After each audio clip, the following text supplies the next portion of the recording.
Beyond 2040, and welcome to a very special edition of the Progressive Rock and Metal album review series. And today I'm going to be taking a look at the amazing and impressive catalogue from one of the finest bands to ever burst onto the scene in the progressive rock genre.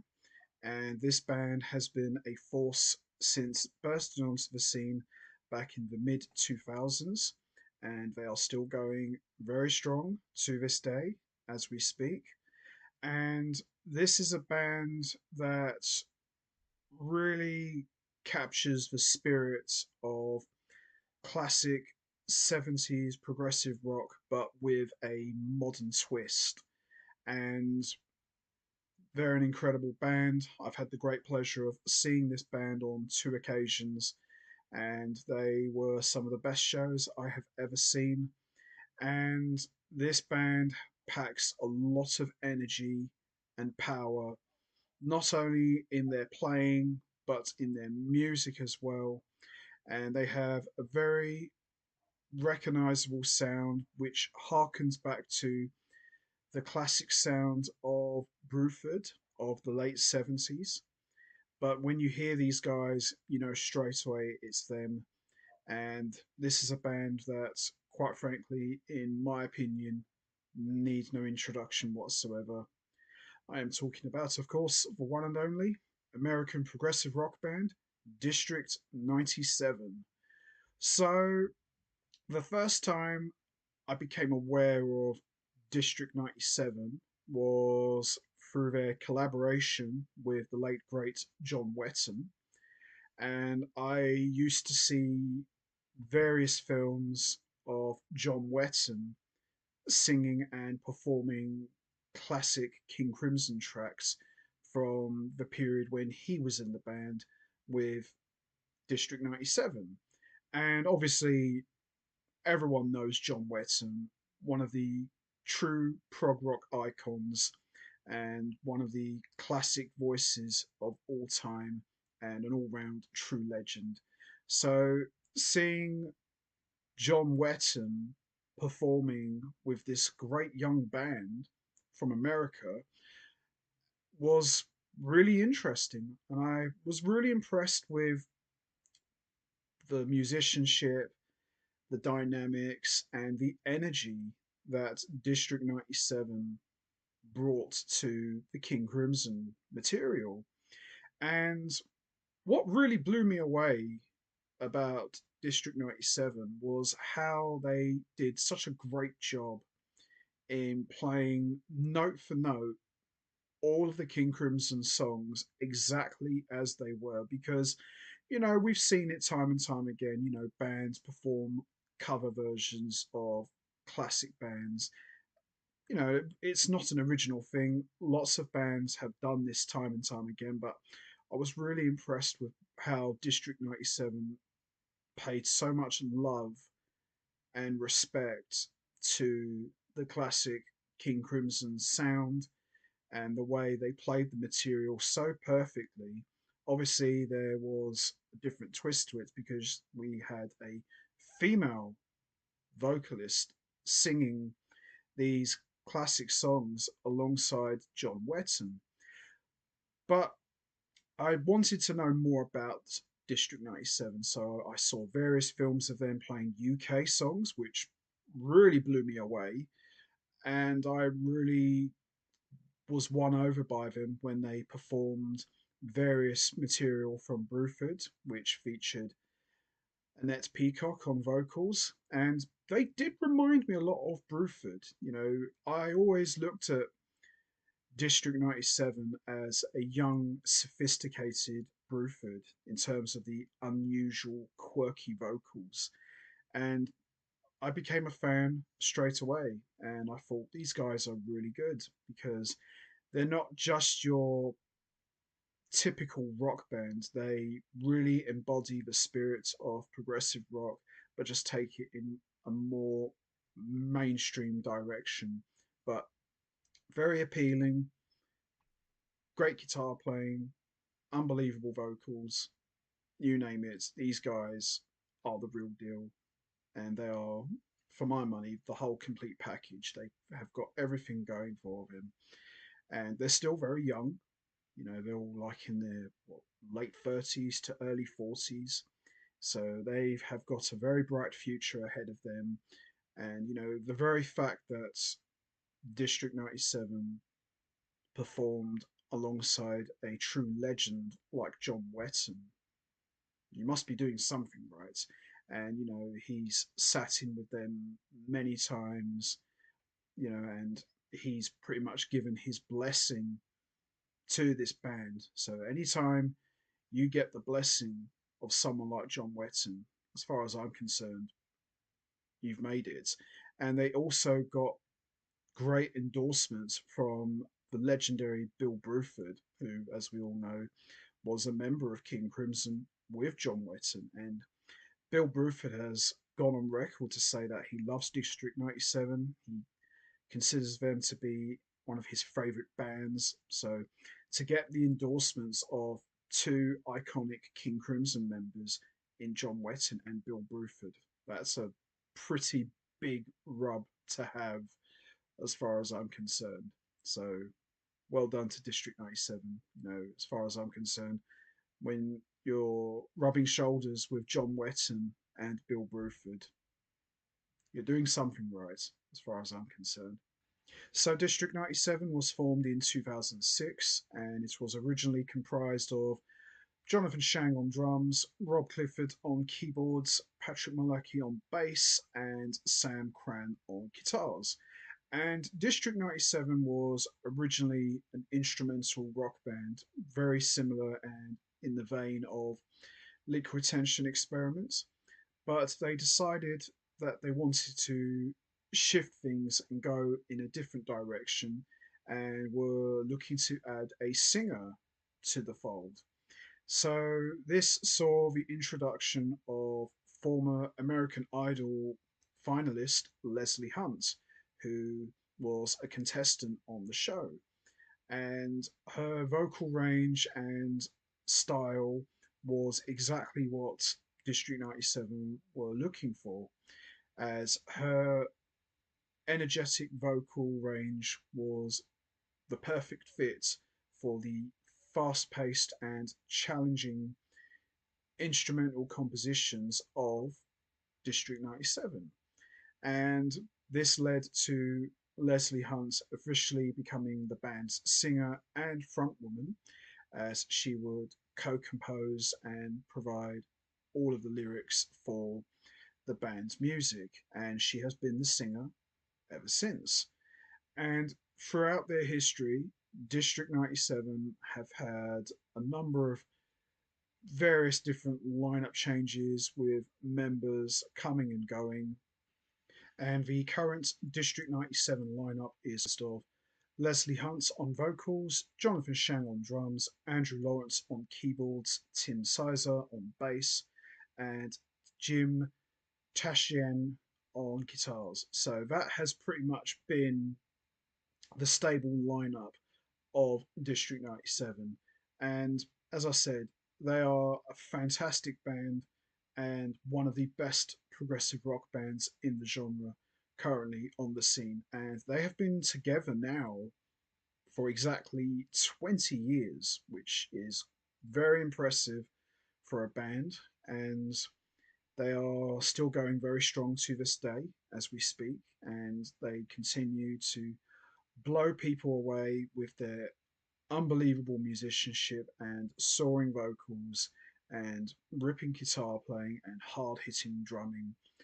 As I said, District 97 are the whole complete package, and they just continue to get better and better, in my opinion. And I'm a huge fan of this band. I've been a fan of this band for quite a long time now. And this is a band that I've been wanting to discuss on this series for quite a while now. And I am super pumped to be discussing this band's incredible catalogue of albums. So, for today's special edition, I am going to be discussing District 97's incredible catalogue of albums, which is a total of 5 studio recordings. And as always, I am going to be talking about each album individually, and I'll be choosing which one I think is the best one. Not an easy challenge. I have just finished listening to District 97's entire catalogue of albums, and they're all excellent. No bad albums in this catalogue at all. They're all great, unbelievable production, well executed, memorable compositions. This is really tough because any of these albums could easily be a number one or an all time favourite, and I really enjoyed listening to all five studio albums, and there is some unbelievable music, and you can't go wrong with any of their albums. And if I was to recommend a District 97 album to someone who was looking to get into their music, just go out and buy every single album. There's five, and they're all good, and you can't go wrong with any of them. So it's not even a case of, oh, which one should I start with first? Start with any of them because they are just an amazing band. They really are. And if you like King Crimson or Bruford, any of those great bands from the 70s, then you have come to the right place because District 97 really embody the spirits of all of those great bands, but they are still very much their own entity with their own style and unique identity. And they're just a fantastic band. Absolutely, really loved listening to their entire catalogue. Just some excellent stuff, in my opinion. So, we're going to start with the first album, and this one came out in 2010, and this one is called Hybrid Child. So this is the debut album from District 97, and it really helps set the tone for what the band are going to be all about. And it's a fantastic album. It's a very strong debut album and a great first impression from these guys. And there is a unique quality to this album, mainly because this is the first album and the only one that featured a cello player. And that's something you don't really see very often in a progressive rock band.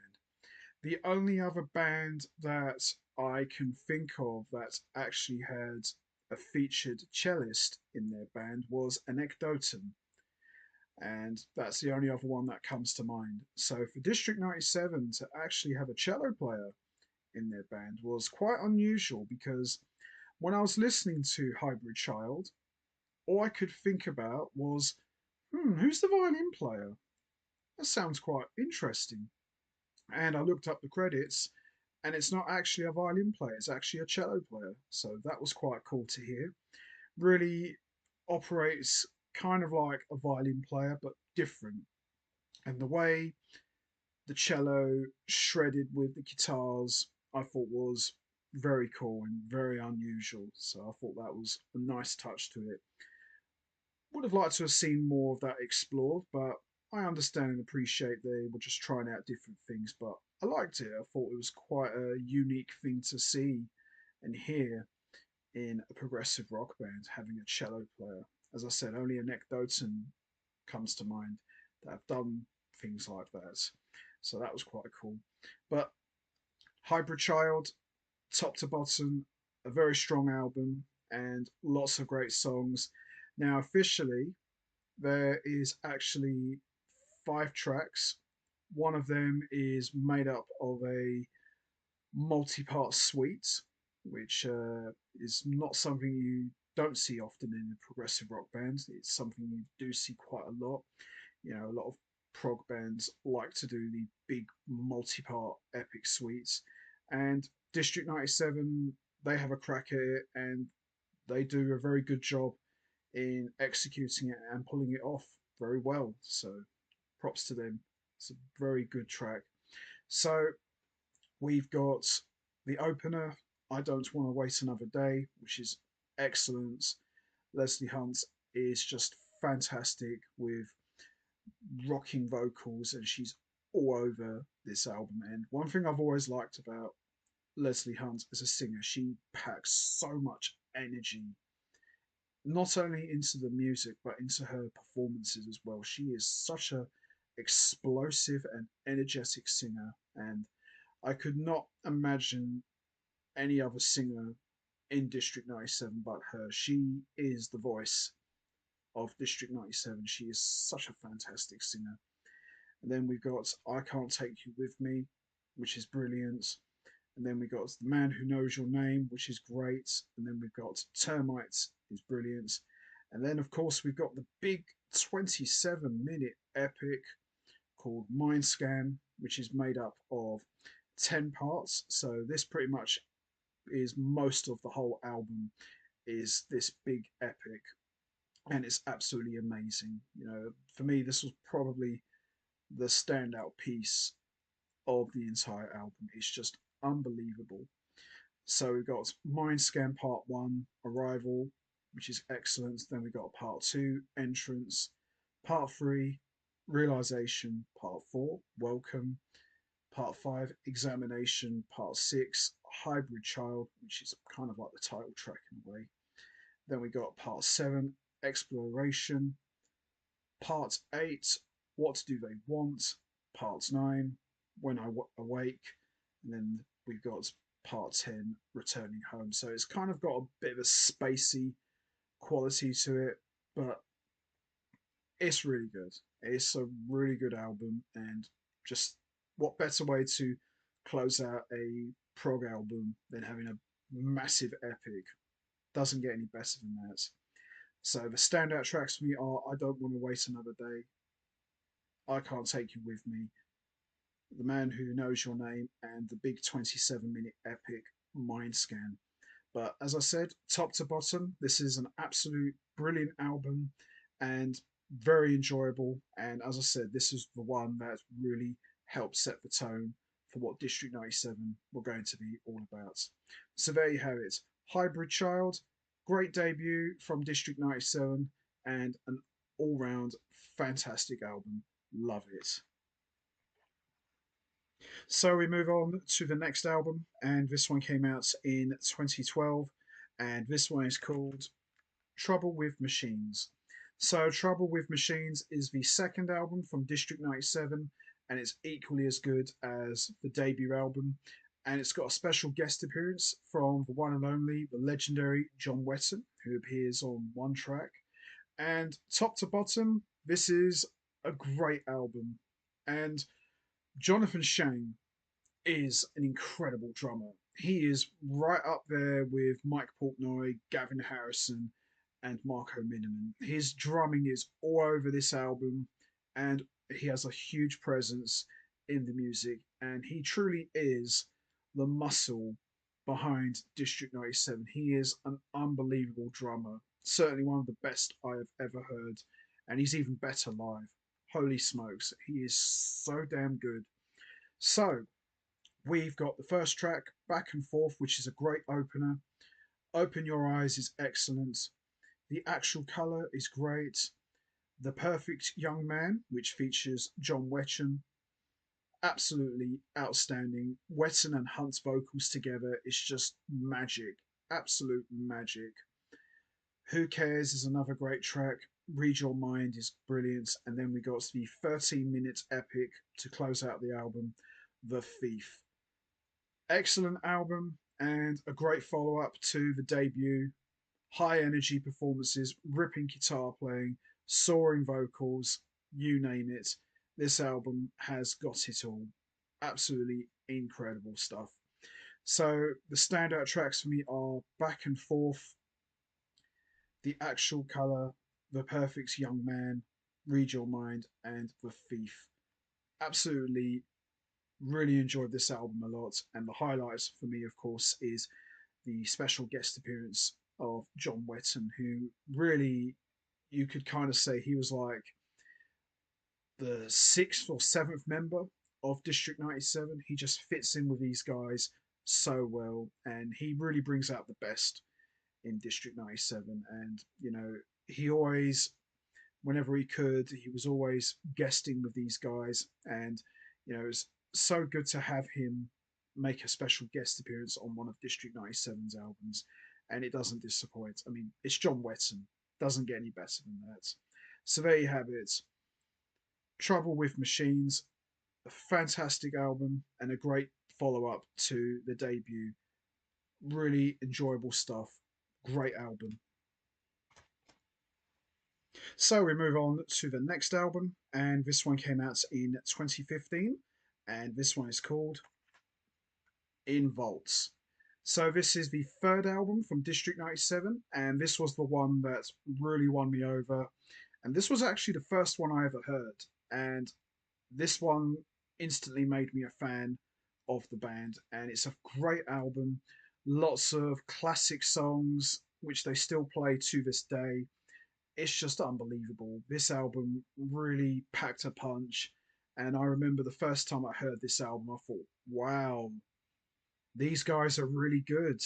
You know, they're not just another band. These guys know their stuff. And, you know, the thing about District 97 is there is a lot of progressive rock, there's elements of metal, and I also heard some elements of jazz fusion in there as well. You know, as I said, it kind of goes back to what I said before about the whole Bruford thing. You know, Bruford, you know, while they were rooted in rock, they leaned more towards jazz fusion.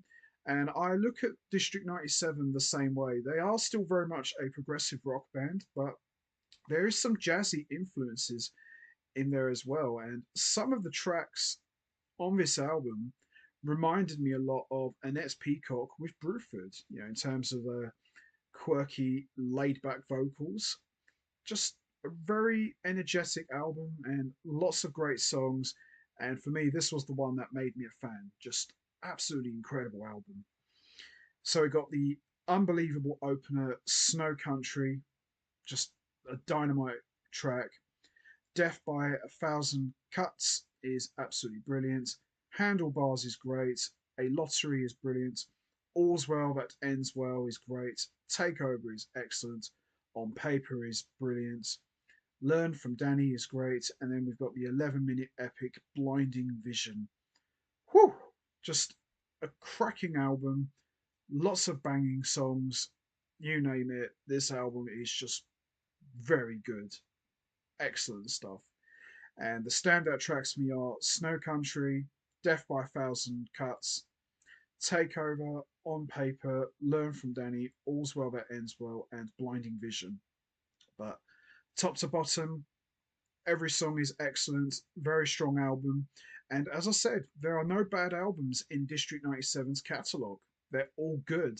But I think this one really stood out to me. I just thought this album was so good and so enjoyable and such a musical album. Lots of great hooks and great vocals and some unbelievable guitar playing and keyboard work.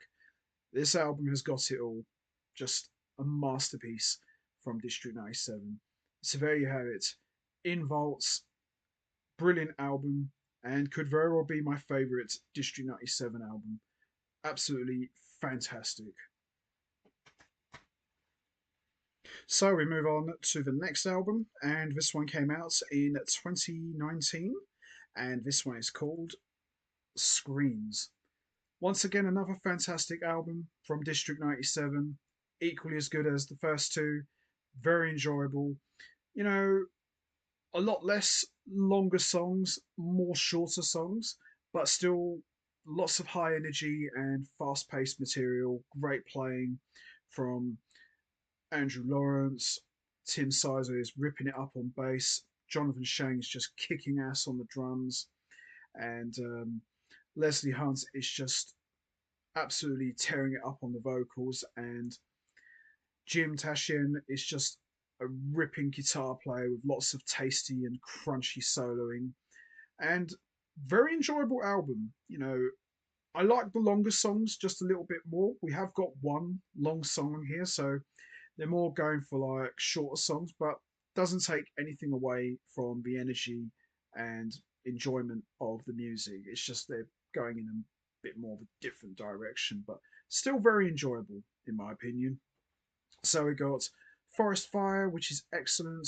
Sheep is brilliant. Sea I Provide is great. Bread and Yarn is great. Trigger is brilliant. After Orbit's Mission is great. Shapeshifter is brilliant. Blueprint is great. And the 10-minute closer, Ghost Girl, which is probably my favorite track of the entire album. Just really good stuff here. And very unusual album cover here, but great music nonetheless. Just everybody's at the top of their game and just delivers an amazing performance. And all of these albums, what I like about District 97 is they don't let up. They have such a great sound and it's instantly recognizable, and they just pack so much energy into everything they do, and the quality of the music really shows. And these guys are as good as they come. They are the real deal, and they don't miss a single beat. They just really throw everything out there, including the kitchen sink. They are an amazing band. So the standout tracks for me are Forest Fire, Bread and Yarn, Shapeshifter, Blueprints, and Ghost Girl, which is probably my favorite track of the entire album. Just absolutely amazing. So there you have it. Screens, absolutely fantastic, and another great album from District 97. Absolutely love it. Great stuff. So we move on to the next album, and this one came out in 2023, and this one is called Stay for the Ending. Now, the album cover reminds me of Steven Wilson Index. And for those of you who have seen the video for that, it's Steven Wilson sitting in a lounge area with loads of mannequins. So that's what the album cover reminds me of. But this album is nothing like that. This is totally different, absolutely amazing, and District 97 doing what they do best, and that's kick ass and deliver high quality music with Leslie Hunt's vocals just tearing through everything. Just a fantastic album, lots of great songs, and a very enjoyable album. All of these albums are just unbelievable. You can't go wrong with any of them. There are no duff albums in this catalogue. They're all so good. So we got the title track, Stay for the Ending, which is excellent. Mirror is brilliant. Many New Things is great. Crossover is brilliant. Divided We Fall is amazing. Life Cycle is great. X, which goes straight into X Faded, which is great. Deck is Stacked, one of my favourite songs from this album. And then we got the 9-minute epic, The Watcher. Top to bottom, tremendous album. Another banger from District 97. Everybody is on top form. Jonathan Shang's drumming, it's just amazing. And there's a great drum solo, which is one of the highlights of the entire album. He just absolutely demolishes it. Everybody is just bringing their A game. Leslie Hunt's vocals is just amazing. Everything about this band and the music is just on point to perfection. Just absolutely great stuff. And the standout tracks for me are Staying for the Ending, Crossover, Divided We Fall, Life Cycle, Deck is Stacked, and The Watcher. But the whole album, top to bottom, is just absolutely amazing. Really enjoyed this one a lot. So there you have it. Stay for the Ending, another fantastic album from District 97. Absolutely love this one. So good, very enjoyable. So, which District 97 album do I think is the best one? Well, they're all excellent. As I said at the beginning, there are no bad albums in this catalogue. Any of these albums could be a number one or an all time favourite. This is an incredibly strong catalogue. And if I was to recommend anyone who was looking to get into District 97's music, just buy all of their albums. They're so good. And I really enjoyed all their albums, some really incredible music. But if I had to choose one, which I felt really stood out to me as their best album, I am going with In Vaults. I thought this one was so good. Lots of great songs. Some of these songs would go on to become District 97 classics. And this was the one that really won me over and made me a District 97 fan. Just so good. Lots of high energy, great vocals, ripping guitar playing, and kick ass drumming and shredding keyboard work. this album has got it all, and this one really made a massive impression on me. You know, I already heard of these guys before due to John Wetton, but after hearing their own stuff without Wetton, I thought, wow, these guys are the real deal. You know, they're not just another band. These guys mean business, and this album does exactly that. This album really showcases that District 97 are a force to be reckoned with, and this was the one that really won me over. Just an amazing album. So there you have it. In Vaults, for my money, the best District 97 album in their entire catalogue. Not taking anything away from the others, they're all great and equally as good.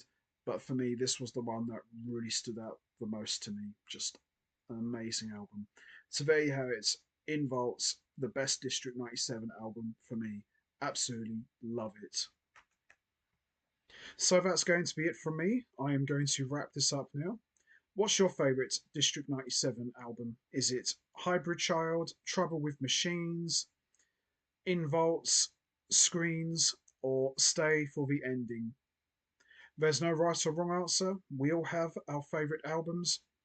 You know what to do, guys. Hit the like button, hit the subscribe button, leave your thoughts and comments down below, and I will see all of you next time for another edition of the Progressive Rock and Metal album review series. So until next time, take care, everybody, and stay safe. And once again, as always, much appreciated. Thanks for listening.